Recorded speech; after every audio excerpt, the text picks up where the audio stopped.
সকলকে প্রভু যীশু খ্রিস্টের নামে অভিনন্দন, স্বাগত জানাই আজকে আরও একটিবার এই সন্ধ্যাকালীন প্রার্থনায়। আসুন আমরা ঈশ্বরের বাক্যকে নিয়ে আমরা ধ্যান করব, আমরা আলোচনা করব। প্রভুর কথা, প্রভুর পথে চলতে গিয়ে আমাদের নানা সমস্যার সম্মুখীন হতে হয়েছে। ইয়েস আর নো? ইয়েস, অনেক সমস্যার সম্মুখীন আমাদের হতে হয়েছে। অনেক লোকে আমাদের অনেক কথা বলেছে, তাই তো? সেগুলোকে কি বলা হয়? কান ভাঙানি কথা, তাই তো? কান ভাঙানি, মন ভাঙানি, মানে সেই কথা শুনলে আমাদের মন ভেঙে যাবে এবং তারা সেই কথাটা এমন বলবে যাতে কান ভেঙে ভেতরে ঢুকে যায়। কানটা যদি সোজা থাকে তাহলে ঢুকবে না, কিন্তু প্রথমেই এমন কথা বলবে কান ভাঙানি, কানটা ভেঙে গিয়ে তারপর মনটা ভেঙে যাবে। সেই জন্য আজকে টপিক হচ্ছে লোকের কথায় কান দিও না। যদিও আমরা এইসব বিষয়ে আমরা অনেক চর্চিত বা বাক্য এটা আমাদের কাছে, যে লোকের কথায় কান দিও না, কিন্তু আরও একবার রিপিট করি, যারা আজকে আমাদের পরে শুনবে, যারা ফোনেতে যারা শুনবে, তো আমাদের প্রত্যেকের জীবনে এই ঘটনাটা ঘটে। আজকে প্রভুর পথে চলতে চলতে চলতে চলতে অনেক মানুষ প্রভু থেকে সরে যাওয়ার প্রধান কারণ হচ্ছে কি? লোকের কথায় কান দিয়ে ফেলে, লোকের কথা বুঝে নিয়ে। কারণ লোকে যখন কথা বলবে তার মাথাটাকে বেশ নুন দিয়ে, লেবু দিয়ে, লঙ্কা দিয়ে একদম চিবিয়ে চিবিয়ে এমন করে খাবে যাতে সে প্রভুর কথা ভুলে যায়, প্রভুর পথ থেকে সরে চলে যায়। সেই জন্য প্রভুতে চলাকালীন নতুন বিশ্বাসী হোক বা পুরনো বিশ্বাসী হোক, আমরা দেখেছি অনেক পুরনো বিশ্বাসীও প্রভু থেকে সরে চলে যায়। অনেক নতুন বিশ্বাসী তো দূরের কথা, তারা তো অনেক শিশু প্রভুতে, তো তারা একটা ছোট কথাতেই তারা পালিয়ে যাবে। কিন্তু অনেক পুরনো বিশ্বাসীও আমরা দেখেছি লোকের কথায় কেটে পড়ে। সেই জন্য লোকের কথায় কান দেওয়াটা আমাদের উচিত নয়। আমরা কার কথায় কান দেব? প্রভুর কথায় কান দেব। প্রভু কি এখন আমাদেরকে বলছে কোনো কথা? কারোর সঙ্গে কোনো স্বপ্নে হোক, দর্শন হোক, সামনাসামনি হোক বলেছে কথা? কারোর সঙ্গে বলে নেই। তাহলে প্রভুর কথা আমরা কিভাবে শুনবো এখন? প্রভুর কথা কিভাবে শুনবো এখন? বাক্যের দ্বারা শুনবো, সেটা খুব ভালো কথা। কার মাধ্যমে শুনবো সেটা এখন? যে পাস্টার হোক বা যে দাঁড়িয়ে প্রভুর কথা বলতে পারে, যে বাইবেল সম্বন্ধে বলতে পারে, তার কথাই শুনবো। কারণ প্রভু বলছে, যে কেউ আমার দাসকে স্বীকার করে সে আমাকে স্বীকার করেছে। যে কেউ আমার দাসের কথা শোনে সে আমার কথা শোনে। যে কেউ আমার দাসকে একটু জল খেতে দেয় সে আমাকে দেয়। যে কেউ আমার দাসকে ঘৃণা করে সে আমাকেই করে। যে কেউ আমার দাসকে গালি দেয় সে আমাকেই গালি দেয়। তো সেই জন্য আমাদেরকে এখন দেখতে হবে, যেহেতু প্রভু আমাদের কাছে ডাইরেক্ট বলার নেই, সেই জন্য কার কথা আমাদের শুনতে হবে? মণ্ডলীতে আসতে হবে, পাস্টারের কথা শুনতে হবে, এবং যে প্রভুর কথা বলতে পারে তার কথা আমাদের শুনতে হবে। তবেই আমরা বিশ্বাসে বৃদ্ধি পাব। আমি একটা বাইবেল পড়ি, রোমিও 10:17। সুতরাং সুসমাচার শোনার ভেতর বিশ্বাস উৎপন্ন হয়। আর কেউ খ্রিস্টের সুসমাচার শোনালে তখনই লোকেরা সুসমাচার শুনতে পায়। হ্যাঁ, তো এখানে লেখা আছে রোমিও 10:17, যে শুনলে পরে তখনই আমাদের বিশ্বাস আসে। হালেলুয়া। শুনলে, যখন আমরা প্রভুর সুসমাচার শুনবো, যখন আমরা প্রভুর কথা শুনবো, তখনই আমাদের বিশ্বাস জন্মাবে। তা না হলে কোথায় জন্মাবে আমাদের বিশ্বাস? আমরা যদি টোটো করে ঘুরে বেড়াই, আমরা যদি প্রভুর সঙ্গতিতে যদি না মেলামেশা করি, আমাদের বিশ্বাস জন্মাবে? আমরা যদি অবিশ্বাসীদের সঙ্গে যদি সারাদিন রাত সময় কাটাই, আমরা যদি পাড়ার রকে বসে যদি সময় কাটাই, আমরা যদি বিকালবেলায় যে গোল টেবিল বসে মহিলাদের, সেখানে বসে যদি নাক গলাই, প্রভুর প্রতি বিশ্বাস জন্মাবে আমাদের? কেউ আছে নাকি সেরকম গোল টেবিলে বসে লো তুই ঠিকই বলেছিস লো? কে বলে এরকম? তো সেই জন্য যদি গোল টেবিলে কন্টিনিউ বসি, যদি রকে যদি কন্টিনিউ বসি, যদি আড্ডাখানায় যদি কন্টিনিউ বসি, বিশ্বাস জন্মাবে আমার? কারণ বাইবেল বলছে বিশ্বাসের সঙ্গে অবিশ্বাসের কিসের সম্পর্ক? অত সম্পর্ক নয়। অত সম্পর্কে তুমি মিশে গেলে তোমার বিশ্বাসটা এখান থেকে শেষ হয়ে যাবে, বিশ্বাসটা হত্যা হয়ে যাবে। তো সেই জন্য আমাদেরকে এখানে দেখতে হবে যে যখনই আমরা প্রভুর কথা শুনবো তখনই আমাদের বিশ্বাস জন্মাবে। আর লোকের সেই কান ভাঙানি কথা শুনলে আমাদের বিশ্বাস আস্তে আস্তে ক্ষয় হয়ে যাবে, প্রভুর প্রতি মন আমাদের ভেঙে যাবে। যখনই কান ভাঙানি কথা শুনবো তখনই মন ভাঙানি আমাদের এমনিই অটোমেটিক হয়ে যাবে। তাহলে কি করে আপনি বিশ্বাসে বৃদ্ধি পাবেন? লোকের কথায় কান দেওয়া আমাদের উচিত নয়। যদি লোকের কথায় কান দিয়েছেন, কে আপনার সঙ্গে থাকবে শেষ দিন পর্যন্ত? ওই লোক আসবে যে আপনাকে যিশুকে নিয়ে আপনাকে ঘোল পাকাচ্ছে, যিশুকে নিয়ে আপনাকে নানা রকম কুৎসা রটাচ্ছে, যিশুকে নিয়ে নানা রকম আপনাকে ধর্মের কথা বলছে, অমুক জাতির কথা বলছে, অমুক মেলামেশার কথা বলছে। তখনই তো আপনার বিশ্বাসটা শেষ হয়ে যাবে। কে থাকবে আপনার সঙ্গে শেষ দিন? যিশু থাকবে, না সেই লোকটা থাকবে, না সেই রকের আড্ডাখানার মহিলারা থাকবে, না পুরুষরা থাকবে? কে থাকবে? প্রভু যীশু খ্রিস্টই থাকবে। তাহলে কার কথা শুনবেন? প্রভু যীশু খ্রিস্টের কথা শোনায় আমাদের দরকার। হালেলুয়া। কারণ যে আমার সঙ্গে শেষ দিন পর্যন্ত থাকবে তাকে যদি সন্তুষ্ট করে যদি আমি না চলতে পারি, তাহলে আমি কাকে সন্তুষ্ট করে চলবো? সে কি আমাকে এসে খেতে দেবে, না সে আমার অসুস্থতার সময় আমার সঙ্গী হয়ে থাকবে, না আমার মৃত্যুর পরেও সে আমার সঙ্গে থাকবে? থাকবে না। যে আমার মৃত্যুর পরেও আমার সঙ্গে সঙ্গে থাকবে, আমি তার কথাই শুনবো। হালেলুয়া। দেখুন একটা গল্প বলি, এটা খুব পরিচিত গল্প, আমি খুব বারবার বলি এই গল্পটা। বাপ আর বেটা মিলে একটা গাধা নিয়ে যাচ্ছিল।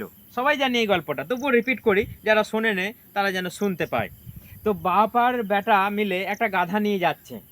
গাধাটা নিয়ে যেতে যেতে খানিক রাস্তায় কিছু লোক বলছে, হ্যাঁ গো তোমরা তো বোকা কেন গো, গাধাটাকে তোমরা হাঁটি হাঁটি খালি নিয়ে যাচ্ছ? গাধা তো বোঝা পাওয়ার জন্যই গাধা, তাই তো? গাধা তো পরিশ্রমী গাধা। তাহলে তোমরা এত বোকা তো বাপ বেটা আমি কখনো দেখিনি, যে গাধাটাকে তোমরা খালি নিয়ে যাচ্ছ। কেউ অন্তত একজনা চাপো, হয় বাপ চাপো নাহলে বেটা চাপো, দিয়ে তোমরা গাধাটা নিয়ে যাও। তারা এই কথাটা শুনে বাপ বেটা একটু চিন্তা করলো, ঠিকই তো বলেছে। তাহলে ছেলে বলল, বাবা তুমি চাপো, আমি তাহলে হেঁটে হেঁটে যাচ্ছি। তো বাবা রীতিমতো চাপলো, ছেলে হেঁটে হেঁটে হেঁটে হেঁটে নিয়ে যাচ্ছে। কিছু দূর গিয়ে কিছু মানুষ বলছে বাবাটার আক্কেল দেখো, ছেলেটাকে হাঁটি হাঁটি নিয়ে যাচ্ছে আর বাপ দেখো চেপে চেপে যাচ্ছে। সত্যি আক্কেল যে গাধাটাকে ছেলেটাকে না চাপিয়ে উনি চেপে যাচ্ছে। খানিক দূর গিয়ে তারা চিন্তায় পড়ে গেল, ঠিকই তো, আমার চাপাটা বোধহয় উচিত নয়। বাবা মনে মনে ভাবছে আমার চাপাটা ঠিক নয়। তখন সে বলল, তাহলে তুই চাপ। ছেলেকে বললো তুই চাপ। তখন ছেলে গিয়ে গাধার পিঠে চড়ে বসলো। তখন বাবা হেঁটে হেঁটে নিয়ে যাচ্ছে। যেতে যেতে যেতে যেতে খানিক দূর গিয়ে বলছে, সত্যি এখনকার মডার্ন ছেলে, এখনকার দিনকালের ছেলে বাবাটাকে হাঁটি হাঁটি নিয়ে যাচ্ছে, আর ও দেখো ছেলে কেমন, দেখো বাবার প্রতি কোনো মায়া মমতা নাই, ও চেপে চেপে যাচ্ছে আর বাবাটাকে হাঁটি হাঁটি নিয়ে যাচ্ছে। তখন কিছু দূর গিয়ে আবার চিন্তায় পড়ে গেল, ঠিকই তো বলেছে। ছেলের বিবেকে লাগলো যে হ্যাঁ, আমার বাবাটাকে হাঁটি হাঁটি নিয়ে যাচ্ছি, আমি একটা ইয়াং ছেলে হয়ে আমি বাবাকে হাঁটি হাঁটি নিয়ে যাচ্ছি, আমি চেপে চেপে যাচ্ছি, এটা তো উচিত নয়। তখন বাপ বেটাই দুজনে আলোচনা করলো, তাহলে তো আমি চাপলে আবার সেই সেম কথায় ফিডব্যাক আসবে, সেই জন্য দুজনাই চেপে পড়েছে। বাপ আর বেটা দুজনাই চেপে পড়েছে। খুব তাড়ে যাচ্ছে, হেঁটে হেঁটে হেঁটে হেঁটে যাচ্ছে। যেতে যেতে যেতে খানিক দূরে বলছে, বাপ বেটার কাণ্ড জ্ঞান দেখ রে, সব বাপ বেটার কাণ্ড জ্ঞান দেখ, গাধাটাকে মেরে ফেলবে বাপ বেটায়, দুজনাই চেপে পড়েছে। একজনা চেপে যা, একজনা হেঁটে হেঁটে যা, দুজনাই চেপে পড়েছে। মানুষের আজকালকার কাণ্ড জ্ঞান নেই, মানুষের বোধ বুদ্ধি নেই, কোনো একটা গাধার প্রতি তাদের কোনো স্নেহ নেই। তারা গাধাটাকে মেরে দেওয়ার উপক্রম, দুটো ধাড়ি ধাড়ি বাপ বেটা মিলে গাধাটার উপরে চেপে টকবক করে করে করে যাচ্ছে। লজ্জা লাগা দরকার। খানিক দূর গিয়ে দুজনে বলছে, কি করবো, কি করব, যেটাই করছি মানুষে কিছু না কিছু বলছে। মানুষের কথা বলা থামাতে কেউ পারবে না, মানুষে বলতেই থাকবে। আপনি বাড়ি করুন, সেটাও বলবে কোথায় পেল রে মাল, নিশ্চয়ই আসছে। আর আপনি বাড়ি করবেন না, বাড়ি ধরুন আপনার নেই, কিছুই করে না, কিছুই করে না। পারবে কোথা থেকে? কুটে তো, কোথা থেকে করবে? কি করে ঘর করতে পারবে? কুটে কিছু করে না, কোনো ইনকাম করে না, বাইরে বেরোয় না, এই বর্ধমান দিয়ে টাউন দিয়ে যায় না, কি করে ইনকাম আসবে? করলেও দোষ, না করলেও দোষ। তারা কিছু দূর গিয়ে চিন্তা করলো, তাহলে তো এটা ভারী সমস্যা। আমরা দুজনে চেপে গেলে লোকের এই কটাক্ষ, লোকের এই মন্দ কথা আমাদেরকে শুনতেই হবে। তারা দুজনেই চিন্তা করলো, বাবা আর ছেলে মিলে আমরা আর কেউ চাপবো না, গাধাটাকে খালিও নিয়ে যাব না, কারণ খালিতেও তারা শুনেছে যদি খালি নিয়ে যায় তাহলে তাও লোকে বলবে, বোকা হাঁদা বলবে। সেই জন্য তারা কি করলো, গাধাটাকে ফেলে দুটো পাকে বেঁধে তাদের পায়ের ভেতর দিয়ে একটা বাঁশ ভরে দিয়ে, কুকুর ঠ্যাং করে বাঁশ ভরে দিয়ে কাঁধে করে নিয়ে যাচ্ছে। দুজনে বাপ বেটায় গাধাটাকে ঝুলিয়ে দিয়ে এরম করে করে করে করে করে করে করে নিয়ে যাচ্ছে। খানিক দূর গিয়ে বলছে, এমন খ্যাপা তো আমরা জন্মেও দেখিনি বাপ বেটা। খানিক দূরে বলছে, এমন খ্যাপা, এমন বোকা বাপ বেটা তো আমরা জীবনেও দেখিনি।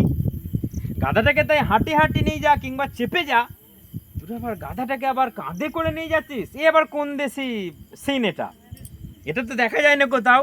এই বাপ বেটার দৌলতেই আমরা এই সিনটা দেখতে পেলাম। বাহ ভাই বাহ। তখন বাপ বেটায় ধিৎকার পেয়ে গেছে, আমরা আর কারু কথা শুনবো না, আমরা আর কারু কথা শুনবো না, আমরা যেটাই করতে যাচ্ছি সেটাই মানুষে কিছু না কিছু নাক গলাচ্ছে, মানুষের নাক গলানো থামানো যাচ্ছে না। আমরা নিজেদের মন মর্জি যাব, নিজেদের ইচ্ছা মতো আমরা গাধাটাকে হাঁটি নিয়ে যাব, একজনা চেপে যাব, দুজনা চেপে যাব, খালি নিয়ে যাব, মানুষ তো বলতেই আছে। তারা তারপর ডিসিশন নিল, আর আমাদের কোনো পন্থা উপায় নেই, তাহলে আমরা এবার নিজেদের মতোই চলবো, চলো আমরা চেপে চেপেই যাব। তারা গাধাটাকে নিয়ে চেপে চেপে পালিয়ে গেল, আর কারো কথা শোনে না তারা। তো এই গল্পটা একটাই শিক্ষা আমাদেরকে দেয়, আমরাও যদি লোকের কথা শুনি, আমার ব্যক্তিগত জীবন আমি কেমন চালাবো, আমি কোন পথে যাব, কার কথা শুনবো, আমার ব্যক্তিগত জীবনে কাকে আমি স্বীকার করব, কাকে আমি ভালোবাসবো, সেটা তো আমার ম্যাটার, আমার ব্যাপার তো এটা। এটা কি আমি অন্যের কাছ থেকে আমি সলা পরামর্শ নিয়ে কি আমি তারপর অন্য কাউকে বিশ্বাস করব? আমার নিজের কোনো ব্যক্তিগত স্বাধীনতা নেই। আমার ব্যক্তিগত যে স্বাধীনতা আছে, আমি যাকে ভালো বলে মনে করেছি, আমি যাকে ঈশ্বর বলে মনে করেছি, আমি যাকে নিখুঁত বলে মনে করেছি, আমি যাকে সৎ বলে মনে করেছি, তাকেই তো আমি অ্যাকসেপ্ট করবো। হালেলুয়া। তার প্রতি তো আমি চলবো না। লোকে আমাকে বলে দেবে, বুঝিয়ে দেবে, ওটা ভুল, ওটা যাস না, ওটা বিদেশি ধর্ম, ওটা করলে অমুক হয়ে যাবে, তমুক হয়ে যাবে, পুরানো যাবে না, পুঁতে দিতে হবে। লোকে এরকম কান ভাঙানি, মন ভাঙানি কথা আমাদের বলতেই থাকবে। আপনি যিশুকে ডাকুন আর মণ্ডলীতে আসুন, আপনার হাতে যদি বাইবেল থাকে তাহলে তো লোকে এই ধরনের কথা বলবে। ওটা কি বই, কাদের বই ওটা? ওটা তো আমাদের দেশের বই নয়। তো যদি আমি শুনেছি এই কথা, যেতে পারবো সেখানে? কারণ যিশু খ্রিস্ট বলছে, আমি স্বর্গ থেকে এসেছি, স্বর্গেই আমি যাব। এই কথাটা পৃথিবীতে দ্বিতীয় ব্যক্তি কেউ বলতে পারে না, যে আমি স্বর্গ থেকে এসেছি আবার স্বর্গে যাচ্ছি। আমি যেহেতু জীবিত, তোমরাও জীবিত থাকবে, তোমরা যে কেউ আমাকে বিশ্বাস করবে সে মরবে না। যেহেতু আমি জীবিত, তোমরাও জীবিত থাকবে। তাহলে এই কথাটাই যে আমি যিশুকে বিশ্বাস করলাম, তাহলে কে কি আমাকে বলবে না যিশুকে বিশ্বাস করা যাবে না? কেউ যদি আমাকে এই ধরনের কান ভাঙানি, এরম নানা মতবাদ দিয়ে, অন্য কোনো শাস্ত্র দিয়ে যদি আমাকে বোঝাতে আসে, আমার মাথাটা খেতে আসে, আমি শুনবো তার কথা? সেই জন্য যারা দুদিনের বিশ্বাসী, যারা অল্প বিশ্বাসী, যারা অত কিছু শাস্ত্র সম্বন্ধে জানে না, তারা যদি ওই গোল টেবিলে, ওই যদি রকে বসে, ওই যদি পরচর্চায় বসে, এবং যারা এই ধরনের মাথা খেতে পারে তাদের সঙ্গে যদি মেলামেশা করে, তাদের কিন্তু 12টা বাজবে, তাদের বিশ্বাসের 12টা বাজবে। তাদের প্রভুর পথে চলার, অনন্ত জীবন লাভ করতে তাদের 12টা বেজে যাবে।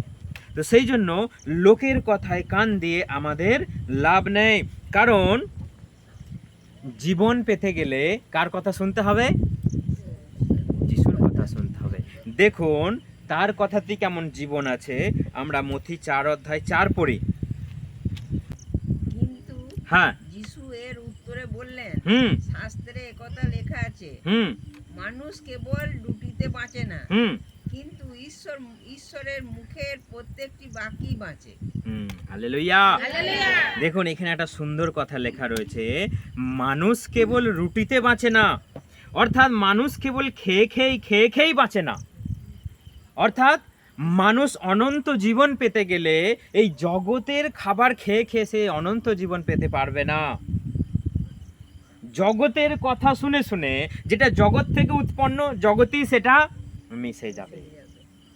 যেটা স্বর্গ থেকে আসেনে, আমরা এই জগৎ থেকে যেটা উৎপন্ন সেইটাকে নিয়ে যদি আমরা মাতামাতি করি, সেইটাকে নিয়ে যদি আমরা তার পিছনে ছুটি, যেটা জগতিস্থ বিষয়, যেটা পৃথিবীর বিষয়, সেইটাকে নিয়ে যদি আমরা মাতামাতি করি, তাহলে জগতের জিনিস জগতেই শেষ হয়ে যাবে। কিন্তু যীশুখ্রিস্ট জগতের, তিনি জগতের না, তিনি বললেন আমার রাজ্য এই জগতের নয়, আমার রাজ্য সেখানের। সেই জন্য আমি স্বর্গ থেকে এসেছি, আমি আবার স্বর্গে ফিরে গেলাম। সেই জন্য সবাইকার চোখের সামনে তিনি স্বর্গে ফিরে গেলেন এবং তিনি বললেন মানুষ কেবল খাবারে বেঁচে থাকে না, যারা খায় করে ঘুরে বেড়ায়, যারা একটু খাদ্যের জন্য ঈশ্বরকে অবহেলা করে, যারা একটু খাদ্যের জন্য ঈশ্বরকে অবহেলা করে, যারা খাবারের জন্য খাবারের পেছনে ছুটে বেড়ায়, যে খাবার অনন্ত জীবন দিতে পারে না। কিন্তু প্রভু যীশু খ্রিস্ট বলছে মানুষ কেবল সেই খাবারে বাঁচবে না, কিন্তু ঈশ্বরের মুখ হইতে যে প্রত্যেক বাক্য নির্গত হয় তাহাতেই বাঁচবে। হালেলুয়া। অর্থাৎ প্রভু যীশু খ্রিস্ট যে কথা বলেছে সেটা আপনি শুনে আপনি বিশ্বাস করুন, আপনি পরিত্রাণ পাবেন। কিন্তু এই জগতের বিষয় শুনে, যেটা জগৎ থেকে তৈরি, সেই জগতের বিষয় শুনে আপনি পালন করে সেই পথে গেলে আপনি জীবন পাবেন না। কিন্তু প্রভু যীশু খ্রিস্ট বলেছে যে আমার কথা শুনে আর পালন করে সেই অনন্ত জীবন পাবে। দেখুন আর একটা বাক্য বলে আমরা শেষ করি, কি ঝড় আসবে, জল আসবে বলে মনে হচ্ছে, মথি 7:24 আমরা পড়ি। তাই বলি, যে কেউ আমার কথা শুনে ও তা পালন করে, সে এমন এক বুদ্ধিমান লোকের মতো যে পাথরের ভিতরের উপর তার বাড়ি তৈরি করলো। পরে বৃষ্টি নামলো, বন্যা এলো এবং প্রচন্ড ঝড়ে বাতাস বয়ে সেই বাড়ির গায়ে লাগলো, কিন্তু সেই বাড়িটা ধসে পড়লো না, কারণ তা পাথরের উপর তৈরি করা হয়েছিল। কারণ তা পাথরের উপর তৈরি করা হয়েছে। হালেলুয়া। একটা মনোরম পরিবেশ না আজকে, কালকেও ছিল, আজকেও আমরা খোলা আকাশের নিচে এসেছি, চাঁদকে দেখে দেখে আজকে আমরা ঈশ্বরের গুণগান করার আমরা সুযোগ পেয়েছি। অর্থাৎ যীশুখ্রিস্ট বলছে যে কেহ আমার এই সকল কথা বাক্য শুনিয়া পালন করে তাহাকে এমন একজন বুদ্ধিমানের তুল্য বলা যাবে, যে পাষাণের উপরে আপন গৃহ নির্মাণ করিল, পরে বৃষ্টি আসিল, বন্যা আসিল, বায়ু বহিল, সেই বাড়ি পড়ল না, কারণ সেই বাড়ি কোথায় ছিল? পাথরের উপরে। হালেলুয়া। অর্থাৎ যে ব্যক্তি এটা শুনে আর পালন করে, এই জগতের মোহ মায়া কামনা বাসনা লোভ তাকে পরাস্ত করতে পারে না।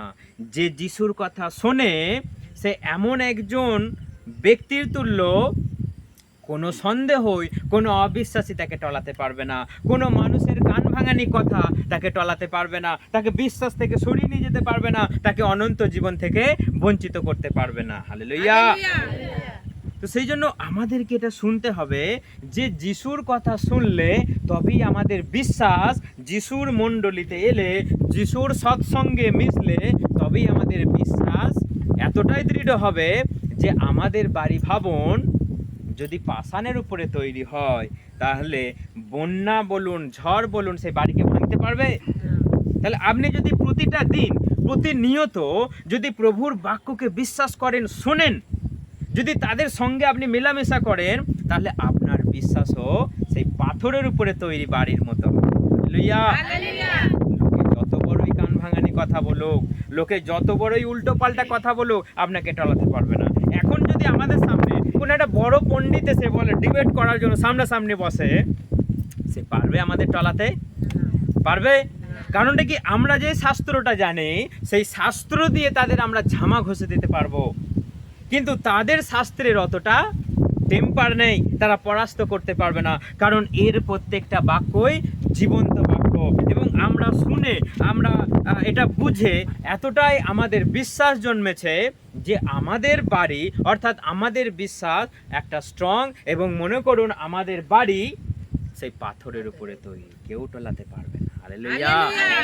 সেই জন্য যিশুর সঙ্গে আমাদের মিশতে হবে, সেই বাক্যকে শুনতে হবে, শুনলে তবেই আমাদের বিশ্বাস আসবে, আর বিশ্বাসেই আমরা পরিত্রাণ পাবো। আর তখনই পরিত্রাণ পাবো যখন আমরা যিশুর কথা শুনবো, আর যদি লোকের কান ভাঙানি, লোকের কথায় কান দিই, তাহলে কিন্তু আমাদের 12টা বেজে যেতে পারে। কিসের 12টা?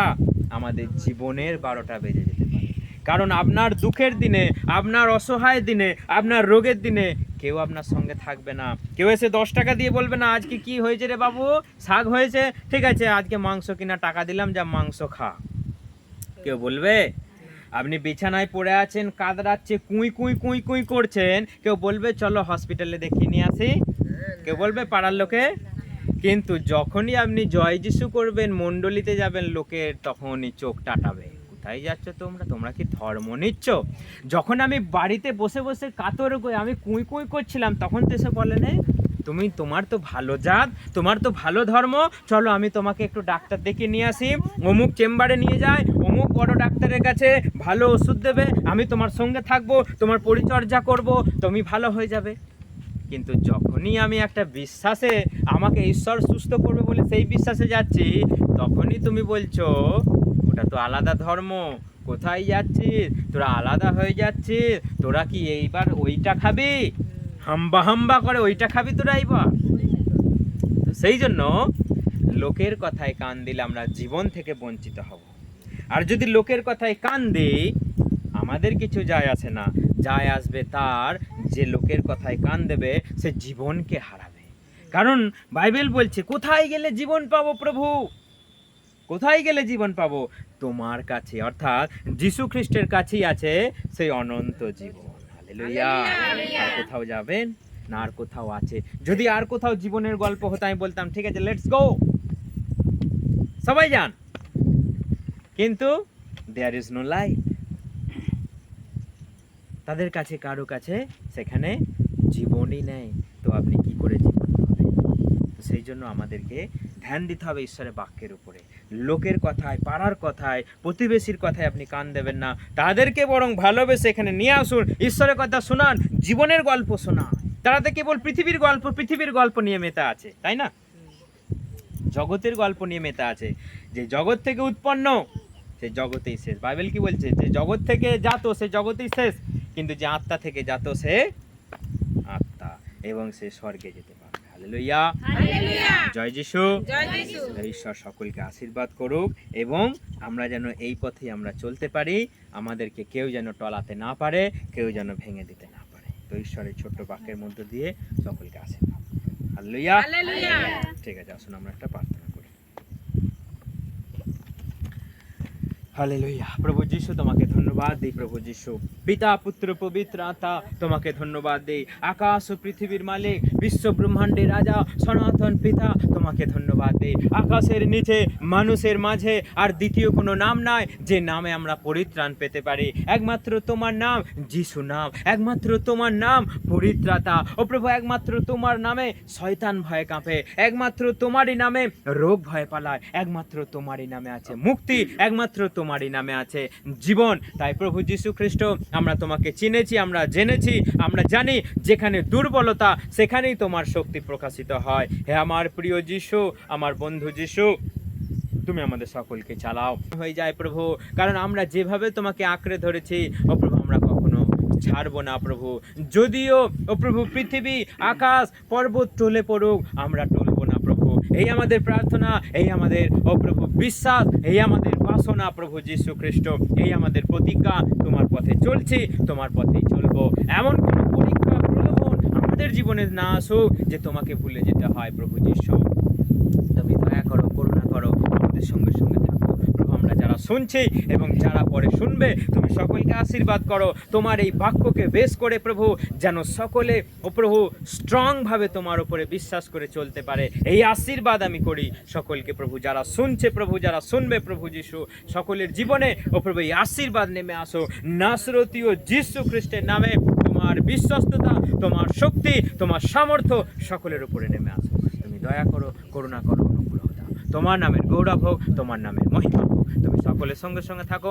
একটা দিনও, একটা মুহূর্ত তুমি একজনাকেও ত্যাগ করো না, তুমি ছেড়ে দিও না। তুমি সকলকে আশীর্বাদ করো, সকলের প্রার্থনা তুমি গ্রাহ্য করো। পিতা, পুত্র আর পবিত্র আত্মার নামে প্রার্থনা করি, যেমন স্বর্গে তেমন পৃথিবীতে তোমার ইচ্ছা পূর্ণ হোক। আমাদের প্রত্যেক দিনের খাদ্য আমাদের চুকিয়ে দাও, আর আমাদের সমস্ত পাপ অপরাধ তুমি ক্ষমা করো, আর আমরাও যেন আমাদের আপন আপন প্রতিবেশীকে ক্ষমা করতে পারি। আমাদের পরীক্ষায় আনিও না, কি তুমি সমস্ত মন্দ হতে তুমি রক্ষা করো। কারণ এই রাজ্য, পরাক্রম আর মহিমা যুগে যুগে একমাত্র তোমারই হোক, তোমারই হোক, তোমারই হোক। এই প্রার্থনা ঈশ্বরের একমাত্র প্রিয় এবং পবিত্র পুত্র প্রভু যীশু খ্রিস্ট, আমি তোমার নামে চাই। Amen, amen. জয় যিশু।